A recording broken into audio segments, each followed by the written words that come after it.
Because I got to tell you the truth, folks. I got to tell you the truth. When it comes to bullshit, big time, major league bullshit, you have to stand in awe.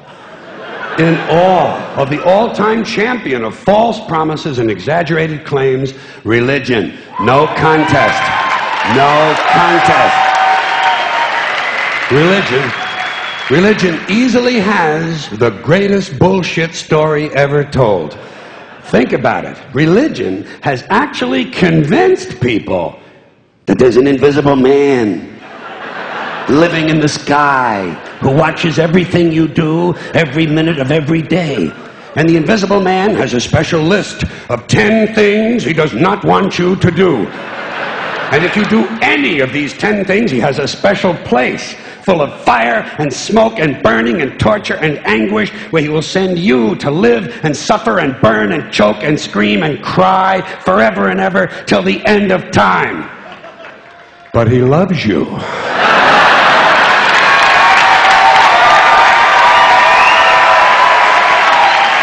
He loves you. He loves you and he needs money. He always needs money. He's all powerful, all perfect, all knowing, and all wise. Somehow, just can't handle money. Religion takes in billions of dollars. They pay no taxes, and they always need a little more. Now, you talk about a good bullshit story. Holy shit.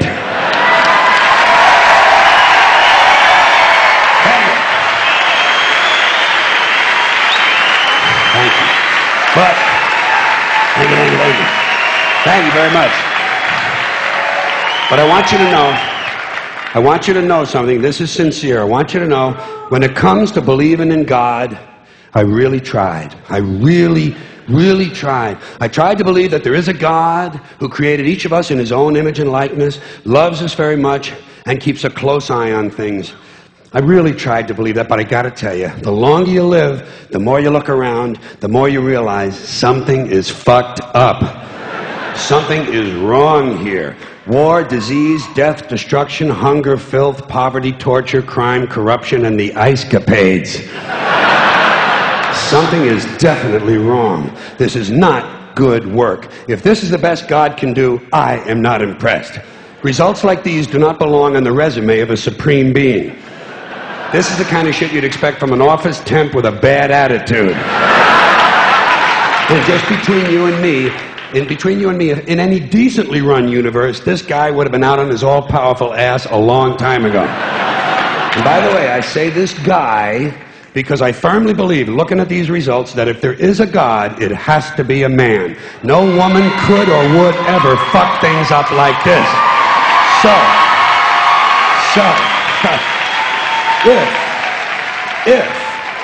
If there is a God, if there is, I think most reasonable people might agree that he's at least incompetent and maybe, just maybe, doesn't give a shit. Doesn't give a shit, which I admire in a person and which would explain a lot of these bad results. So rather than be just another mindless religious robot, mindlessly and aimlessly and blindly believing that all of this is in the hands of some spooky, incompetent father figure who doesn't give a shit, I decided to look around for something else to worship, something I could really count on. And immediately, I thought of the sun. Happened like that. Overnight, I became a sun worshiper. Well, not overnight. You can't see the sun at night. But first thing the next morning, I became a sun worshiper. Several reasons. First of all, I can see the sun. Okay? Yeah. Unlike some other gods I could mention, I can actually see the sun. I'm big on that. If I can see something, I don't know, kind of helps the credibility along, you know? So every day I can see the sun as it gives me everything I need: heat, light, food, flowers in the park, reflections on the lake, an occasional skin cancer, but hey, at least there are no crucifixions, and we're not setting people on fire simply because they don't agree with us. Sun worship is fairly simple. There's no mystery, no miracles, no pageantry, no one asks for money, there are no songs to learn, and we don't have a special building where we all gather once a week to compare clothing. And the best thing about the Son, it never tells me I'm unworthy. Doesn't tell me I'm a bad person who needs to be saved. Hadn't said an unkind word. Treats me fine. So I worship the Son. But I don't pray to the Son. Know why? I wouldn't presume on our friendship. It's not polite.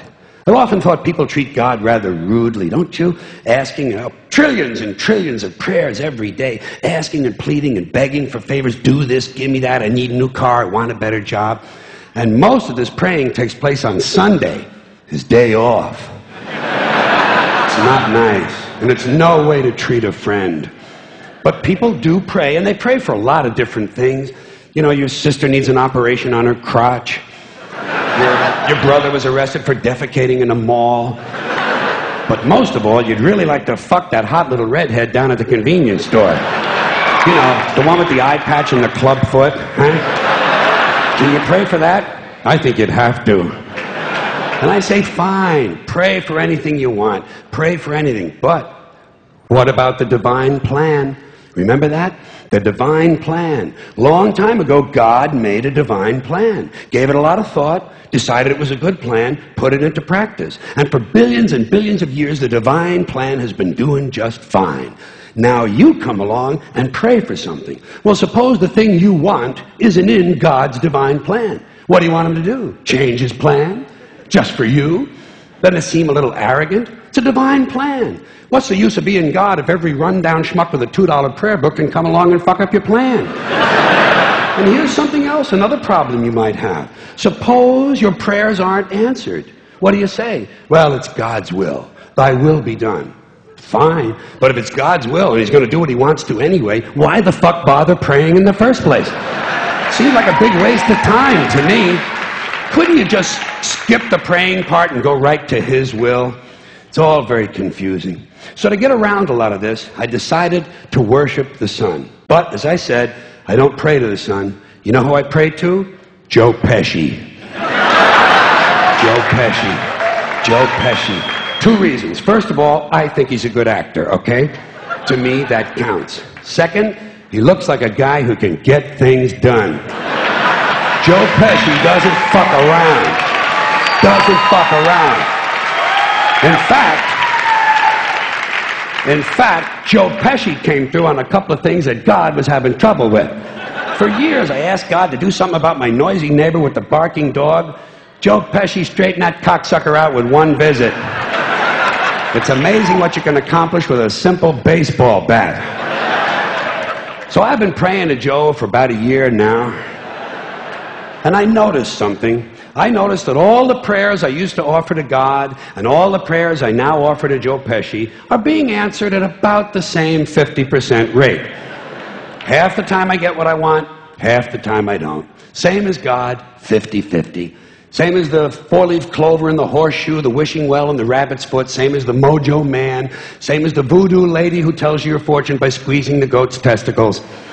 It's all the same, 50-50. So just pick your superstition, sit back, make a wish, and enjoy yourself.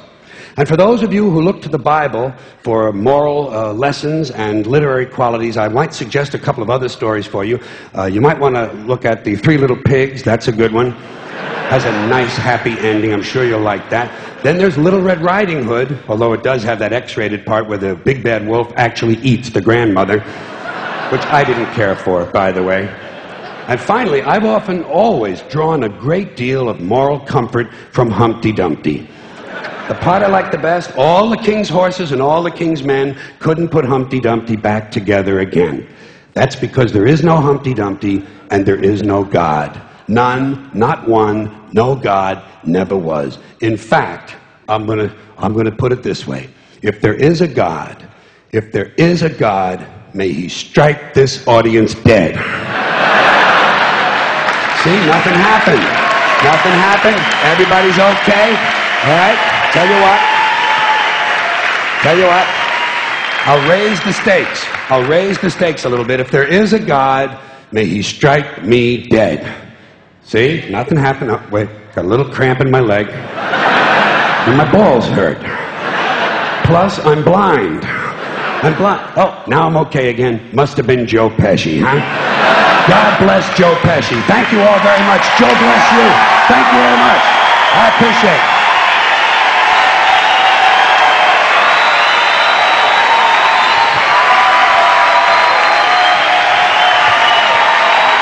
Bye-bye. Have fun.